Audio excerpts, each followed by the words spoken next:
안녕하세요. 민호TV의 민호입니다. 드디어 기다리고 기다리던 두 번째 비디오가 나왔습니다. 제가 이 영상을 올린 지 일주일밖에 안 되었는데 제 판단에 엄청난 조회수라고 생각될 만큼 여러분들께서 어메이징한 관심을 주셔서 저에게 더욱 동기부여가 되었고 매우 감사하다는 말씀을 드립니다. 앞으로도 매우 유익하고 유쾌한 영상을 보여드릴 테니 많은 관심과 성원 부탁드립니다. 저는 좋아요와 구독을 눌러달라고 별도로 쓰진 않겠습니다. 뭔가 좀 구걸하는 느낌 같아서 말이죠. 그래서 여러분들께서 제 영상을 보시고 이건 정말 유익하고 유쾌하다, 혼자서 보기엔 아깝다 라고 생각이 드셨을 경우에 좋아요나 구독을 눌러주시면 되겠습니다. 아차, 영상들이 계속 지나가고 있었잖아. 안돼. 일단 앞에 지나간 거 빨리 설명해드리겠습니다. 이제 이게 언제였는지도 까먹을 정도의 흐릿했던 날씨에 저는 박하잉 삼촌 가족과 같이 가족 나들이를 갔습니다. 그게 어디였냐면 그냥 드넓은 농경지를 한 바퀴 삥 돌아오는 코스더군요. 여기는 한국보다 공기가 좋아서 그런지 산책하기엔 불편함이 없었습니다. 아까 지나간 영상과 같이 논밭 곳곳에 묘비를 세운 곳이 많은 걸 보실 수 있는데요. 우리나라처럼 조상님이 돌아가시고 고이 묻은 장소라고 보시면 되겠습니다. 그리고 며칠 뒤 박맨 삼촌 집으로 간만에 인사를 드리러 갔는데 주변에서 결혼식을 하면서 불꽃놀이를 즐기고 있었나 봅니다. 정말 소박한 불꽃놀이인 것 같습니다. 제가 나중에 여기서 즐길 때는 서울 불꽃축제처럼 왕창 터뜨리고 싶은데요. 일단은 지구촌 공기오염을 감안해서 참아야 할 것 같습니다. 제가 약 8개월 만에 다시 베트남에 방문하게 된 지금 역시 박맨 삼촌은 제가 처음에 만났을 때부터 재미있는 끼를 가진 분이었습니다. 노래도 잘 부르시고 호탕한 웃음에 음주 가무를 즐길 땐 제대로 즐기시는 것 같았습니다. 저도 음주 가무를 좋아하지만 술이 약해서 맥주 한 캔만 마셔도 얼굴이 잔뜩 열받은 사람처럼 빨개지고 어지럽기 때문에 설이 건강을 위해서 많이 즐길 수가 없어 한 캔으로 끝나야만 했기에 친지 방문을 평화적으로 마치기 위해서는 어디서든지 절주 혹은 금주를 해야 했습니다. 지난 군대 시절 때 일병 진급식에서 소주 한 사발을 에라 모르겠답시고 그냥 들이켜버린 후 밤새 온갖 우물을 화장실 바닥에 투척해야만 했습니다. 그때만 생각하면 여기서 이렇게 비참하게 죽는 건가 하고 오지고지리게 괴로웠던 순간이 지금도 생생하게 기억납니다. 이날은 박하잉 삼촌 집에서 저녁 식사가 있는 날이었습니다. 새우를 간이 밴 국물에 삶아서 먹고 바나나 꽃과 허브 그리고 고소와 양상추를 먹는 거였는데요. 이게 처음에는 쉽게 먹어지진 않았습니다. 저도 빼박 한국인인지라 쌀국수와 밥을 제외한 나머지는 모두 낯설었죠. 지금은 별 문제 없이 먹긴 먹지만 벌써 된장찌개가 그립고 로스앤젤레스 갈비와 피자가 너무나도 그립습니다. 그러니까 지금은 와이프랑 전세 역전이 된 셈이죠. 와이프가 닭발을 매우 잘 먹는데요. 닭발은 원래 저도 잘 먹습니다.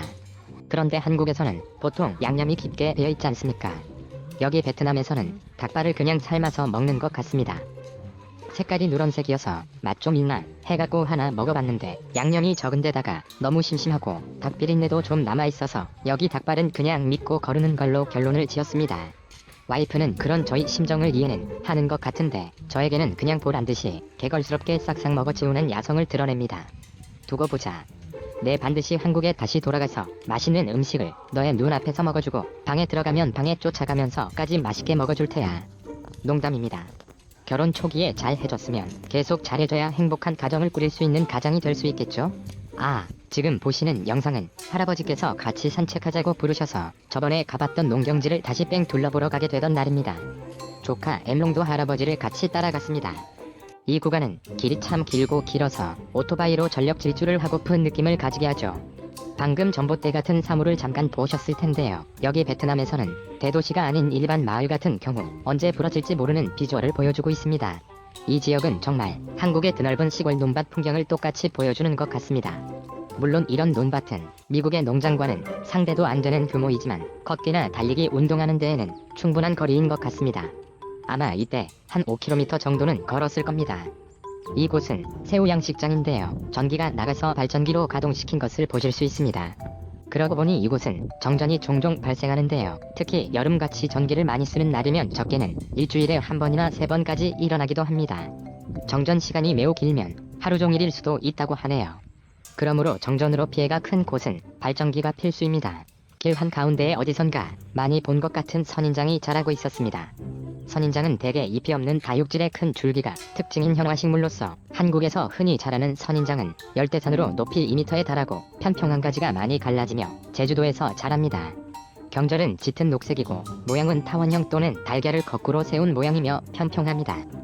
길이 1에서 3cm의 가시가 2개에서 5개씩 돋아나고 바로 옆에 털이 있으나 오래된 것은 나무처럼 굵어지며 여기에도 마을 주변 곳곳에 바나나가 주렁주렁 열려 있습니다. 우리나라의 대추나무 감나무가 집 주변에 있는 것처럼 존재한다고 보시면 되겠네요. 워낙에 많이 널려 있어서 딱히 마트에 가서 사 먹을 필요가 없을 겁니다. 게다가 할아버지께서 이미 바나나를 직접 재배해서 심심할 때 드시더라고요. 개인적으로 바나나는 이쪽 베트남이 훨씬 맛있는 것 같습니다. 지금 사람들이 뭔가를 정리하는 게 보이시는데요. 베트남 명절이 되면 매번 각 집마다 빨간 등을 가로등처럼 설치합니다. 모두 일심동체가 되어서 본인 집에다 장식하죠. 얘기 듣기로는 이것들을 치우면 한 집에다가 왕창 보관한다고 했습니다.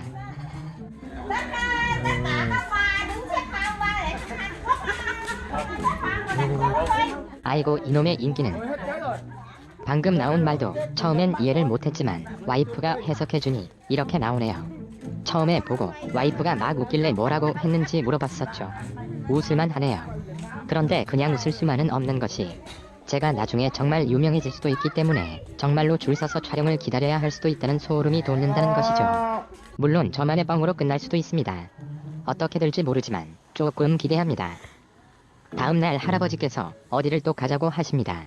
저는 그저 알았다고 말한 후 열심히 찍으면서 갔습니다. 이번엔 군용 모자를 쓰고 가시네요. 한때 용맹한 군인이셨나 봅니다. 잘은 모르지만 할아버지 집에 군복을 입고 찍으신 사진이 있더라고요.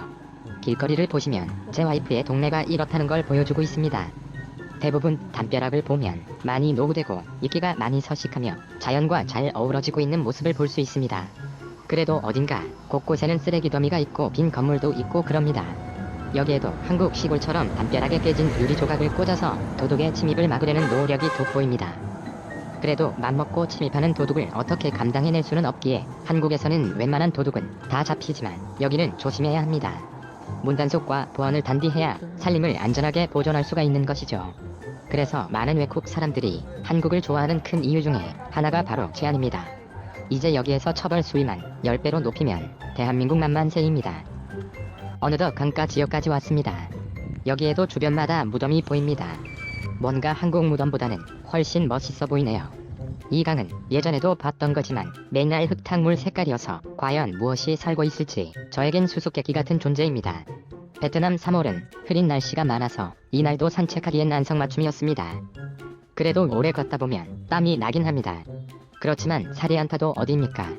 운동은 이런 때 해주는 게 좋다고 생각합니다. 여기가 한여름이 되면 선크림이 불티나게 잘 팔릴 것 같습니다. 작년에 와이프가 드디어 한국으로 가게 되던 날 제가 와이프를 데리러 베트남에 갔었는데 그때가 한여름이어서 좋은 컨디션을 유지하려면 최소 사양이 에어컨이었는데요. 그런데 작년엔 한국이 새로운 폭염 기록을 갱신하는 사태가 있었기에 그때 와이프는 오히려 한국이 더욱 덥다고 말할 정도로 널브러지는 모습을 보여줬었습니다. 베트남에도 한국처럼 키우는 개들과 유기견들이 많고 거기에다 개도둑까지 많다고 합니다. 얼마 전에 와이프 친척 삼촌도 오랫동안 키운 어미 개를 도둑 맞았다고 합니다.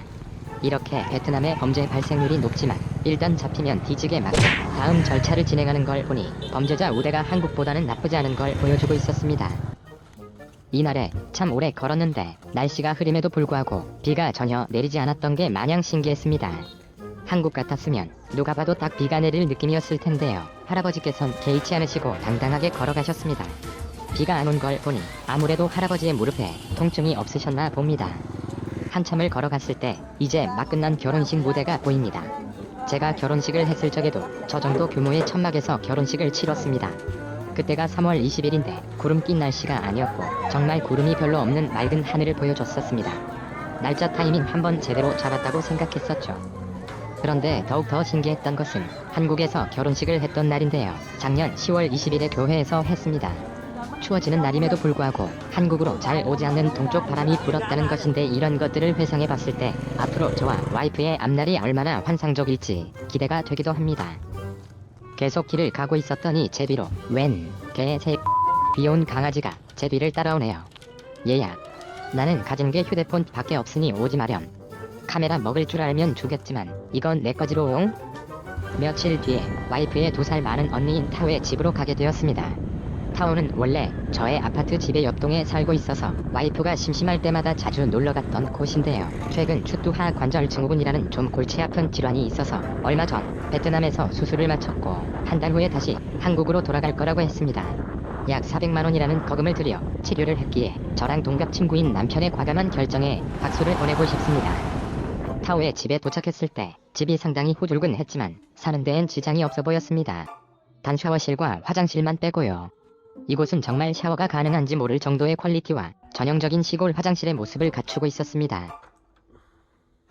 여기 강아지가 2마리 살고 있네요.